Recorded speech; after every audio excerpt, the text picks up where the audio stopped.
Welcome to the Own It Powercast, the place to be when you get serious about making big changes and accelerating growth in your life and in your relationships.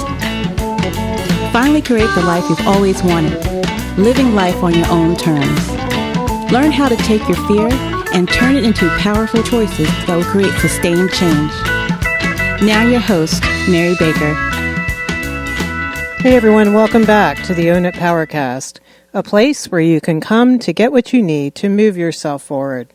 As you know, my name is Mary Baker, and I'm here to give you the education, the tools, and the motivation to identify exactly what's in your way today and what you can do about it. All right, so let's get started. So welcome to episode 22, Taking Responsibility for Your Truth. Last week, we talked about the concept of kicking those negative, limiting messages about you to the curb. And we defined what it means to really own and stand in your truth. So this week, I want to expand on that idea and finish up the month on self-concept and talk about taking responsibility for that truth, about making it true and making it real. But first, another thank you to you wonderful people and my clients who continue to show me how they're applying these concepts on these episodes and really getting the benefits from it. So keep doing what you're doing. It's awesome. Okay, so what do I mean by that broad statement of personal responsibility? Well, first of all, you're here listening to this, so I first want to say just how courageous you are, because to me, that means you're ready to continue or embark on a very personal journey of healing, growing, and changing. You know, no one else can tell you what you want, when you're ready, or give you the courage. You muster that up by coming to a place where you are so ready to move forward. Sometimes pain brings you there, sometimes just a culmination of life events, or sometimes you just wake up ready. So being empowered means owning our power. You've heard me say that many times. And empowerment comes from doing, is the other thing I often say. So in order to do that, we have to assume responsibility for what we think, feel, and do. Like I said last week, for our choices. From what we choose to see, believe, and decide. If we don't take ownership, we outsource our sense of power, our sense of self. We start handing it over to other people, events, circumstances, and anything else we can think of. We are then victims, powerless to change anything or feel anything different about ourselves, anything different about others, and our possibilities. Now, of course, who would admit to outsourcing your power? But many times we can do this so silently and subtly without even realizing it. You know, awareness is key. It also means getting specific. It means checking in and seeing where you may be letting some of your power go. So first, I want you to take a moment and I want you to jot down 3 things. If you're driving or walking or jogging, I just want you to come up with them in your mind. Just note 3 things that you did in the past hour. It could be anything. Okay, now look at the list. Notice something? Notice how you chose to do those 3 things. No matter what you say, you chose. Do you know exactly why you did them? Because you had to, because if you didn't, something might happen. Think about why you chose what you did for your own very, very good reasons. So over the years, I have messed with clients and gave them homework that asked them to write down every little thing they did for about 3 hours in a given day. As annoying as it sounds, it really can have a profound effect. Actually seeing how many millions of choices we make every day, and more importantly, how many are available to us. So why is it so hard sometimes to remember that? Well, here's the thing. I mean, if taking responsibility was easy in every area of our life, we certainly wouldn't need to be talking about it, would we? We all know we need to get up, get dressed in the morning, feed ourselves, get ready for work, what have you. But beyond that, each of us may have very different experiences when it comes to the rest of our lives. I also want to note that a lot of times we're doing things unconsciously. It's just automated at this point, and we stop thinking about it. So the first thing is the thought of taking responsibility can really trigger anxiety and insecurity, especially if you were shamed a lot growing up when you messed up. Usually what keeps us from really owning something is the undercurrent of fear that we really don't know how to do it, or God forbid, we don't know how to do it perfectly. We can be defensive. We don't want others to know. We don't even want ourselves to know that we feel inadequate in any area. Shame keeps us from coming clean with ourselves and others about what we feel less than stellar about. If we secretly doubt ourselves, often in irrational ways that really aren't true, but because we know folks who have done amazing things in a crisis, usually because they didn't have time to be anxious and doubt themselves, you procrastinators know exactly what I'm talking about. When you get to the 11th hour and you pull it off and it's great, but you're a mess on the inside? Perfectionism is another culprit. This means if we can't do it really, really well, then we won't do it at all. This includes being very hard on yourself, fearing your mistakes, because those are just awful, right? And it can feel like you're less of a person. Do you see the connection between what you do and if you're okay as a person? Crazy. It's not supposed to be connected that way. But so many of us do that. So here comes the shame from this conditional self-love, which you were taught to have, which actually keeps you from taking responsibility. The anxiety around this is usually the most paralyzing thing I've noticed when working with people over the years. It is the most insidious and saddest thing to witness. So you can see, even though we judge others in life when they don't get their stuff done, when they don't pay their bills on time, use their turn signal, do their homework, often we don't stop and think about maybe why they are struggling. This is not to excuse poor behavior, because we each need to reap what we sow. But there are no vacuums here, guys. And just as a small child takes great pride in a creation, we need that too. If we struggle with our own stuff, it's because that got messed up along the way. Usually fear that got instilled in us by others or circumstances that we walked through. So there's a quote, I love it, define your payoffs and then cut them out. So there's a belief that there's economy to every behavior. There's a payoff. And clients often roll their eyes and say, are you kidding me? Mary, there's no payoff to this. I'm like, there's got to be, or you wouldn't continue doing it. Not an easy pill to swallow, right? So you're getting something from your behavior or else you wouldn't do it. When we hit a bottom, it stops working, so then we try something else. Usually these are irrational payoffs. In other words, one of them could be avoidance of failure. If you can blame your spouse, your parents, your boss, or the world, then it frees you from owning your own life, because if you really owned your own life, where you are today, oh crap, then you'd have to be responsible for that. And what if you didn't do that perfectly? Do you see where I'm going? Our guilt over past mistakes can be also another reason we may think we deserve, quote unquote, the lot we're given. Or even deeper, that we don't deserve it as a person to have unconditional love and acceptance. It's conditional upon us not making mistakes, of being successful, and it has to be perfectly successful and all that.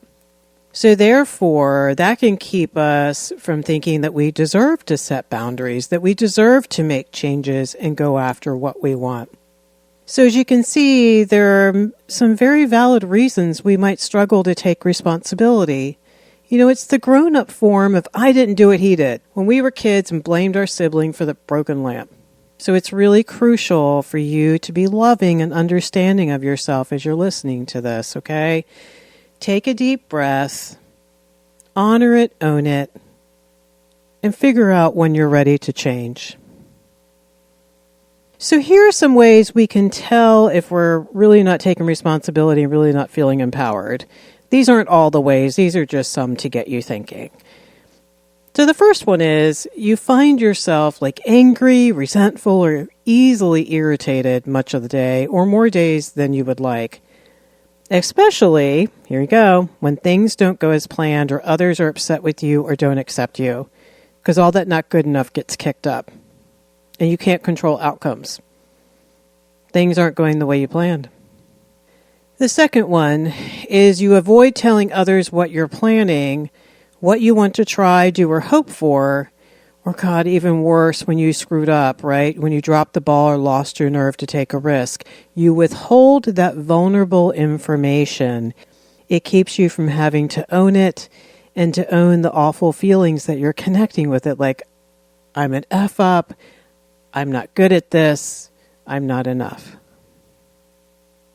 Another way you can tell that you're not really taking responsibility or feeling very empowered is your thoughts and words are often focused on other people, circumstances, and events rather than on yourself. You use the words they, them, it, if only, and why did they throughout the day. Or if you start focusing on you, you quickly return back to them, into that, into it, and why not. So whenever we put our focus out there, we're not owning it.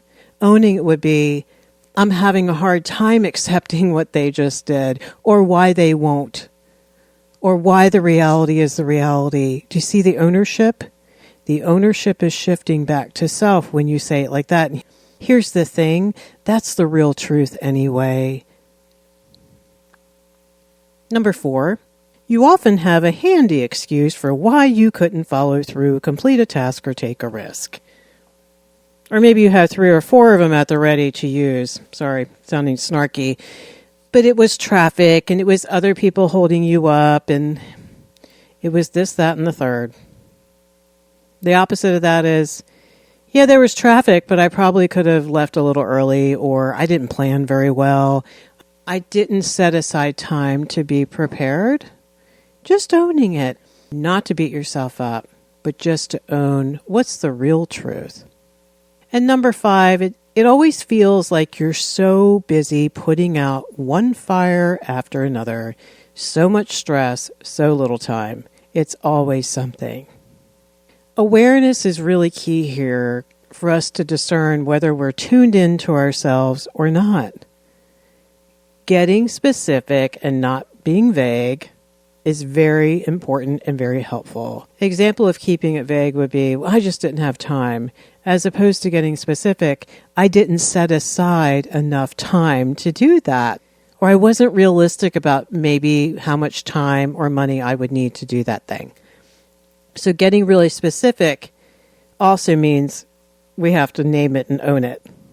And it's what the real issue is here. So it's normal if you are vague a lot because you're kind of like trying to keep arm's length from the reality, but trying to focus on having the courage to be more and more specific. And here's the thing, you're going to feel so much better once you do more of that.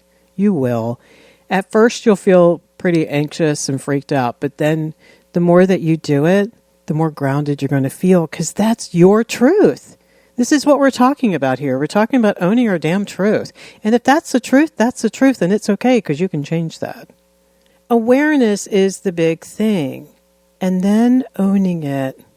Owning whether you're ready to change things or not. Okay, so here are 10 basic aspects of personal responsibility in my book. These are just some definitive statements about owning your power. And I want you to see which ones resonate with you. What comes up in your heart, just kind of note that and take it from there later. Do some journaling about it, figure it out. All right, ready? So number 1, I am responsible for setting the boundaries I need to set. And I know you're rolling your eyes. You're like, of course, duh. But there might be subtle ways that we slip and we don't do this. So keep looking. In other words, I can't expect other people to read my mind. I have to do it. I can't put my stuff on others. I can't say, well, they just need to, or they need to stop. No, man, that's punting and that's manipulating. You're trying to get them to change so you don't have to do the work. We got to stop doing that. We can start there, of course, when we're ranting. We have our moment of venting, but then you know the drill. The next breath, you're like, okay, what do I need to do? That's about them. Pull it back to self. What do I need to do? Number 2, I am responsible for what I say and what I do. I choose what I say. I choose how I say it, my tone, my snark, all that stuff. And every big and little thing I choose to do.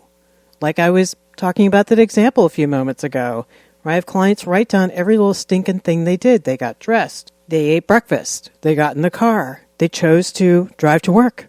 I mean, you could choose not to drive to work, right? You could choose not to drive your kids to school. I'm mindful of what I'm getting ready to say. Here's a big piece. And I know my agenda for saying it. In other words, what are we really trying to do? Do we want attention? Do we want them to feel like crap? Do I want them to feel bad for me? Or am I letting someone know about me? I own my side of the street in terms of finding solutions as well. I assume responsibility for how I got in the situation in the first place, both negative and positive actions that I've taken, and I don't blame other people for my choices. Everyone's always choosing. Kids are true victims. There are true victims of crime. I'm not talking about those special circumstances. I'm talking about everyday stuff. I do not think others can make me think, make me feel, or make me choose something, or make me happy. I always have a choice. As scary as this can feel sometimes, I also hope you taste some of the wonderful freedom in these statements. Number 3, I am responsible for allowing others to define my reality. Here's the thing, only I know what is really true for me. And if I allow others to subtly, quote-unquote, define for me, it may keep me from being who I was meant to be. In other words, I can allow others to tell me what I am actually capable of achieving. I can let them tell me how I should see a situation, how I should see their behavior. There's a big one. That's manipulation. If I disown what my real truth is, though, I need to take responsibility for not listening to myself or putting myself around other people I know can't support me, who want to manipulate me or challenge my reality because they're not emotionally mature enough to do anything better than that. I know that sounds harsh, but that's the truth. Number 4, I am responsible for my intentions and my motivations that fuel my behavior. Just like we were talking about what comes out of your mouth, what about your behaviors? Only you know your true agenda. And you need to be okay with it and see if it matches your values. If it doesn't, it's going to be trouble. You're going to feel like crap. It usually doesn't end well with the other person, and it can do a lot of damage. So again, check your agenda for what you speak and what you do. Here's the thing. What outcomes are you trying to look for, i.e. control, to make happen? To convince others of, maybe? To get them to see, to get them to understand, to get them to like you? Sounds awful, but it really does help to look at your motivation and stop first and say, is that who I want to be? Does that feel authentic? Does that feel genuine? Would I want to be on the other side of that stuff? That'll help you choose better. Number 5, I am responsible for placing myself in unhealthy situations and removing myself if and when possible. I choose what I allow in my life. Now, you didn't get to choose your family of origin or your extended family or perhaps your neighbors growing up, but you're grown and you get to choose now. I really need to take stock often of my environments. How healthy are they? How safe do they feel? How do I even know? How do I know that? Where's the criteria, right? How empowered do I feel when around certain folks or in certain situations or not? And it's really good exercise to compare and contrast that in your mind. Like, who do you feel more relaxed around and safe and connected and loved, and who not? And then you also need to take responsibility for your own fear around maybe stepping away from those situations or leaving that toxic job or ending that relationship or setting some firm boundaries in it anyway. Number 6, I'm responsible for my honesty with others. In other words, I choose how emotionally honest and vulnerable and transparent I am. This is trickier because it means taking the time to really get centered. It means digging down into my emotional truth. It means keeping accountability around me and then to ultimately be genuine with others. And I think the honest answer here is this is a process. If you have struggled with this, as you've been listening to these episodes, there are valid reasons why. And you don't flip the switch overnight. That would be traumatic. It's little by little, day by day, you try to turn towards healthy people in your life, healthier people, and try to be more genuine or walk back in the room and say, you know, that was BS. What I really should have said to you was how I really felt. The more you clean that up, you're going to feel so much better about yourself and your relationships are going to get a lot better. Number 7, I'm responsible for the honesty with myself.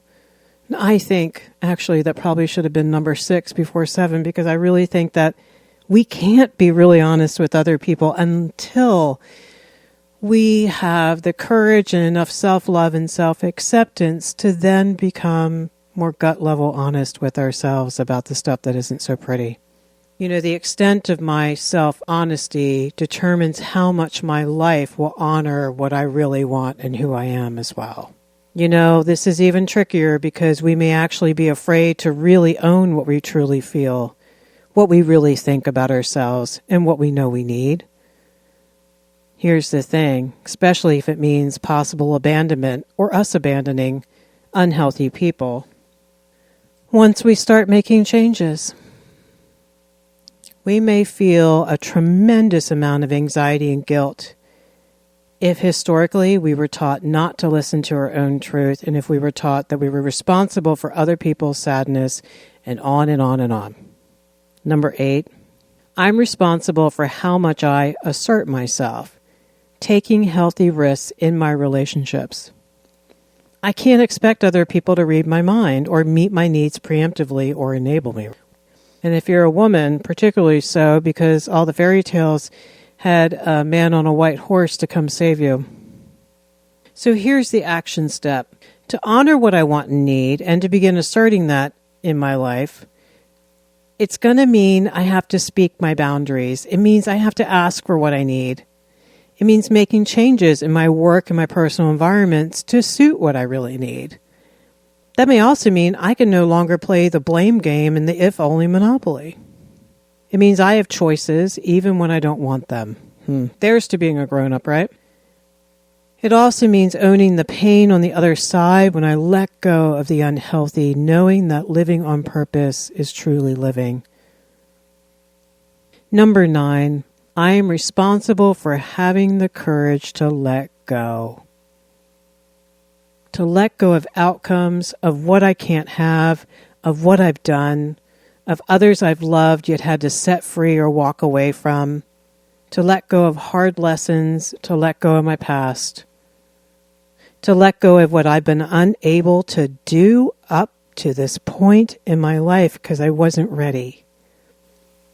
We need to be gentle and loving towards ourselves, yet we also realize we know what we need to let go of in order to have what we really deserve in life. We are thus responsible for our misery if we don't. And finally, number 10, I am responsible for deciding where I want my life to go. In other words, I'm in charge of my choices and behaviors that are going to determine the direction of my life. Yep, you have the compass right in your hand, and you're responsible for following your own true north, or not. This is the big picture, which should include your values, your needs, your meaning and purpose, and it should also match your gifts and passions too. All the little parts of your life should be in alignment with this big overarching mission statement for your life. I love this quote by Barbara DeAngelis. It says, "Living with integrity means not settling for less than what you know you deserve in your relationships. It means asking for what you want and need from others. Speaking your truth, even though it might create conflict or tension.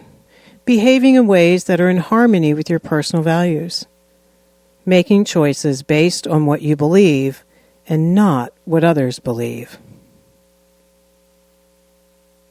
So here's where I want you to take a few moments and do some sentence stem work so you can truly begin to take stock of where you are right now today.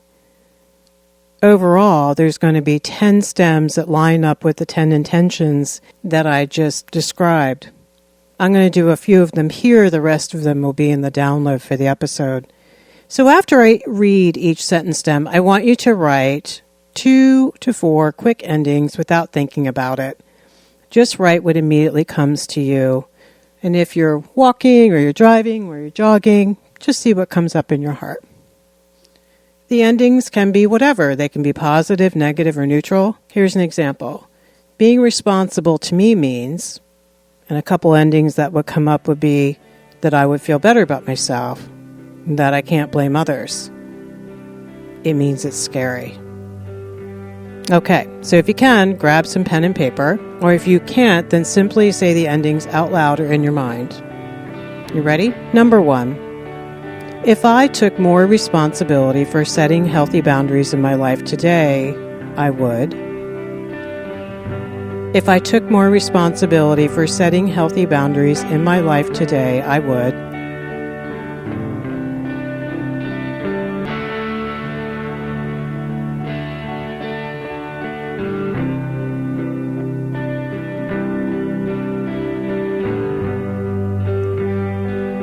Number 2, if I paid more attention to what I say and do on a given day, I would have to admit. If I paid more attention to what I say and do on a given day, I would have to admit.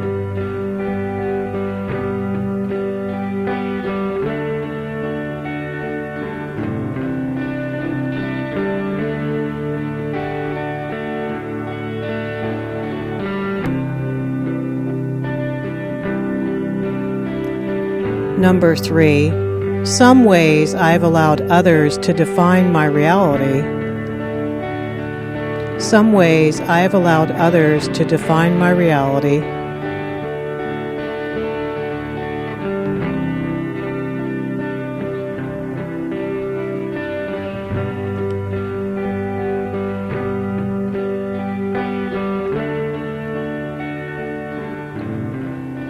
And number 4, if I took a long, hard look at my true intentions for what I say and do, if I took a long, hard look at my true intentions for what I say and do,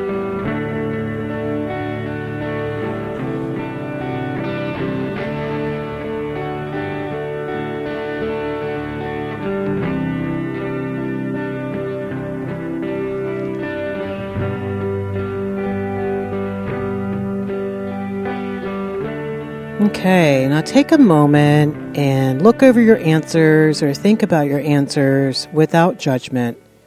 You just accept them as some really good clues, maybe as to where you are today, and know that you can receive them, you can be nice to yourself, but at the same time also take note of what needs to change. I mean, what did you realize now about you that perhaps you were unaware of? It is said that the key to creating great personal change is to start bringing the unconscious into our conscious life so we can understand it, we can validate it, and then find a healthier way to live rather than just using our old coping skills, i.e. our old habits. The closer we get to what we really need to do, the closer we get to who we really are. And that is the essence of empowerment and a good self-concept. Because here's the thing, with self-esteem, it's chicken and egg. In order to begin taking more responsibility, we need to have the ego strength, the self-acceptance, right, the self-love, or we're not going to be able to handle putting our life under the microscope. And the shame is going to be overwhelming. Most of the time, if there's too much shame, we'll run. We'll run by medicating, avoiding, focusing on someone else's stuff, just because that feels so much more bearable and a great distraction. Anything to take the focus off of us. So it's really important to have some daily rituals where we can affirm ourselves, give ourselves a break, get some love, and be kind.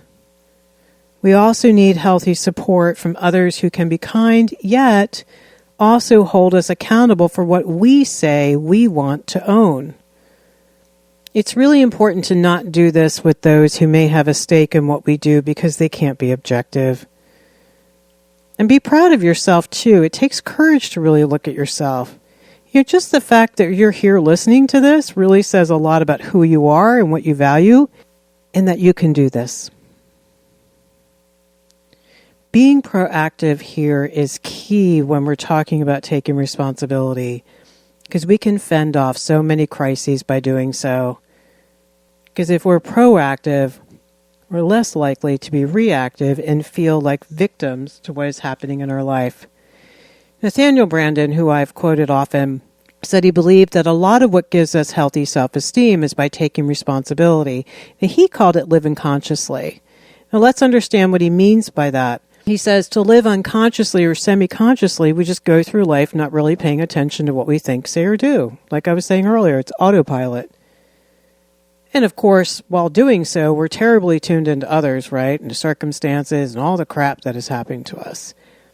It also means we can begin to exhale because we finally stopped fighting with the real self inside who has not been happy doing this.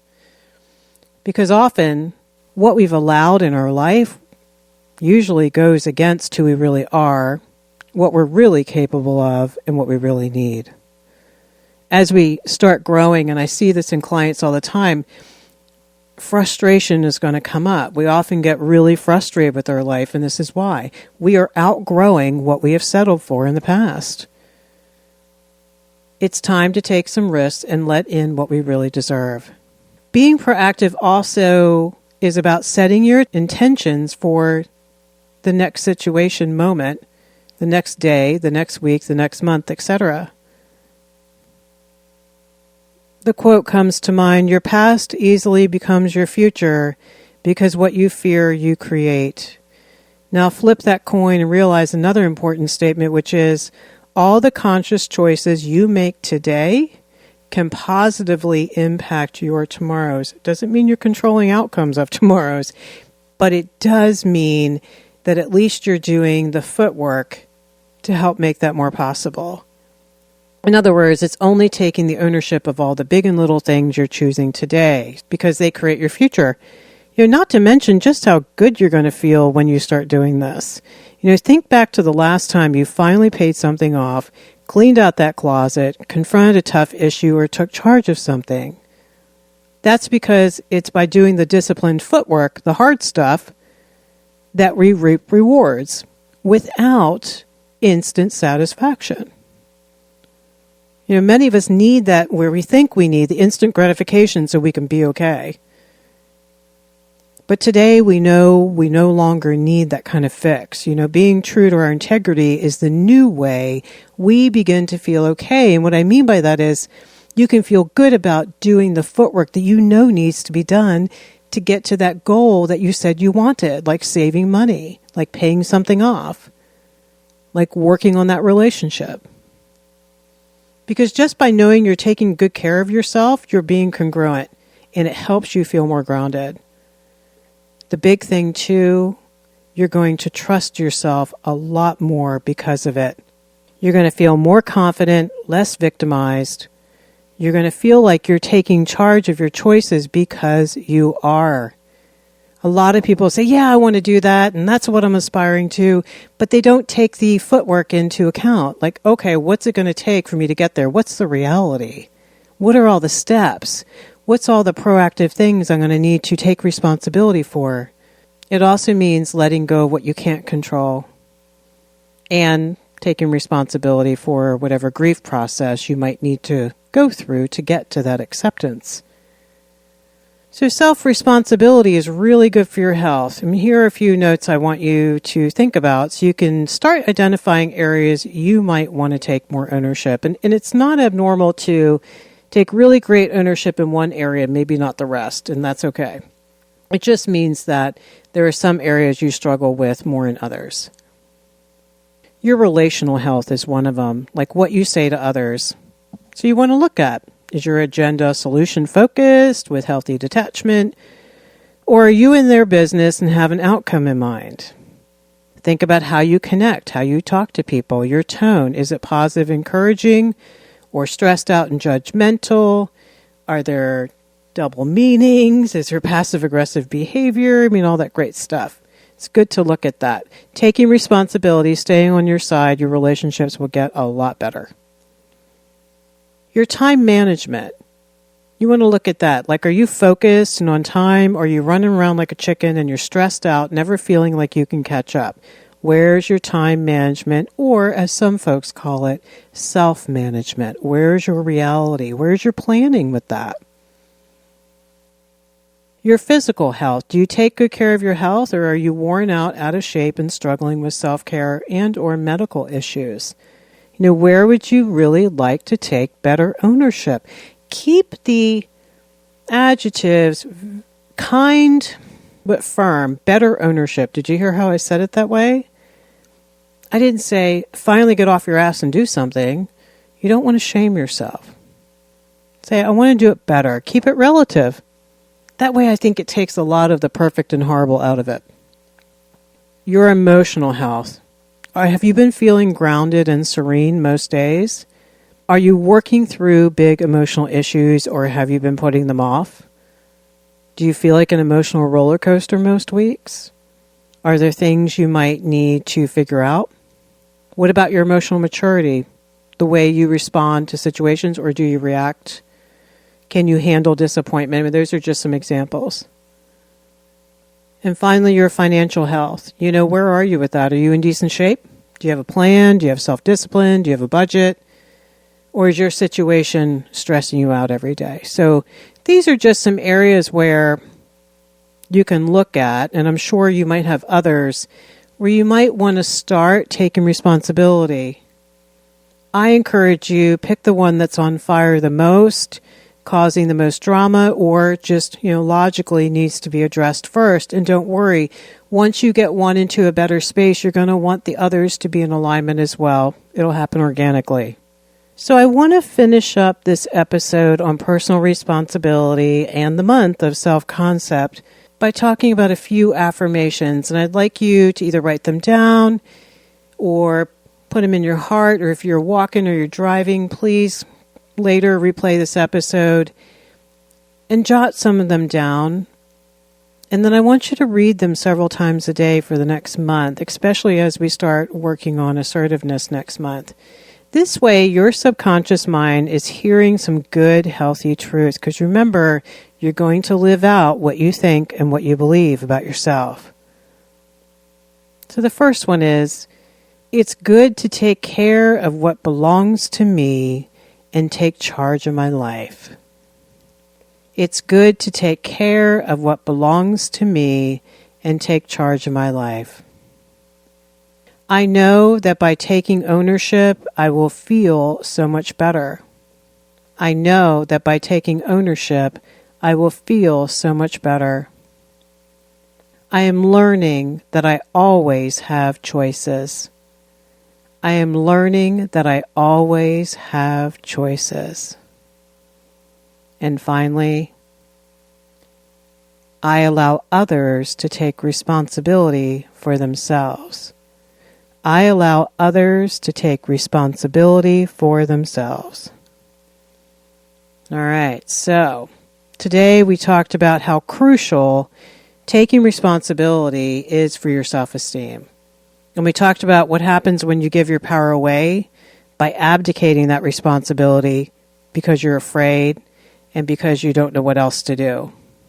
We talked about ways you can begin taking better care of yourself and even taking small steps towards better ownership. And realize this is a process, remember, not just one event. This is an ongoing thing. It takes time. Takes time to realize, takes time to learn, takes time to grow. It takes time to get healthy mirroring from others about how you're doing. Keep fine-tuning stuff, and to be nice to yourself along the way. It's a great way to wrap up the month on self-concept, I think. And I think it's a great segue for next month because we're going to be getting more into the idea of healthy assertiveness, one of my favorite topics. So if you're already a tribe member and you want today's sentence stems, there are more on there. There's 10 total. Just go to the show notes for episode 22 at www.ownitpowercast.com and sign up there. If you're already a subscriber and signed up for the Tribe News, you'll get that emailed to you automatically, so you are set. So thank you for joining me today. Go grab some more healthy ownership of you this week. And remember, pay it forward. Keep focusing on you, and I'll see you next time.